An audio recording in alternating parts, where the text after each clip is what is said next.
Good morning friends, welcome to my mini vlog again है। आज चाहिँ अर्ली मर्निङ मिस्टरै उठ्नुभयो, किन भन्दा मिस्टर चाहिँ सधैँ वक जानुहुन्छ 4 o'clockमा अनि 5 o'clockमा चाहिँ आउनुहुन्छ नि त। आएर उहाँको अलिकति एक्सर्साइजहरू गरेर त्यहाँदेखि चाहिँ उहाँ नुहाइधुवाइ गरेर चाहिँ मलाई ब्ल्याक टी ल्याइदिनु भयो। म चाहिँ टी पिउँदै बेडमै बसिरहेको छु। अनि मिस्टरले चाहिँ हेर्नुहोस् न, उतापट्टि खाना बसाउनु भयो, यतापट्टि चाहिँ मेरो लागि लन्चको लागि आलुदम बनाइदिनु हुँदैछ। हेर्नुहोस् न, बिचारा बिहानै उठेर है सबै काम गरेर मलाई हेल्प गरिदिनु हुँदैछ नि त।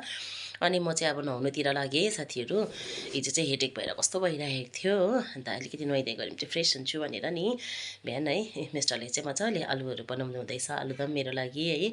अनि म चाहिँ अब नुहाइधुवाइ पनि गरिसकेँ र मेरो हेयर ड्राई त गर्नै पऱ्यो है, फेरि चिसो लाग्छ नि त अहिले दिनभरि स्कुलमा। त्यसले गर्दाखेरि चाहिँ मजाले हेयर ड्राई गरेँ। अनि मिस्टरले चाहिँ अब तिमीले पुरी चाहिँ पोल ल भन्नुभएको छ। हिजो नै मैले आटा किनेर राखिरहेको थिएँ नि त। अनि भटाभट लन्चको लागि, मेरो र मिस्टरकै लागि लन्चको चाहिँ मैले चाहिँ पुरी पनि पोल्नु थालेँ। साथी हो, के गर्नु है, बिहान चाहिँ यति साह्रो हतार हुन्छ, यति साह्रो हतार हुन्छ है। अनि अब चाहिँ मैले चाहिँ भटाभट पुरी पनि पोलिसकेँ। अन्तखेरि चाहिँ अब खानुको बादमा चाहिँ अलिकति फ्रुट्स पनि खाऊँ न भनेर चाहिँ मैले चाहिँ पपाया र बनाना पनि सबै पिलअप गरेर चाहिँ मजाले यहाँनिर राखेँ है। अब चाहिँ हामी चाहिँ खाना खाने साथी हो। इट्स अबाउट 7 o'clock है। अब good day ahead, take care all of you.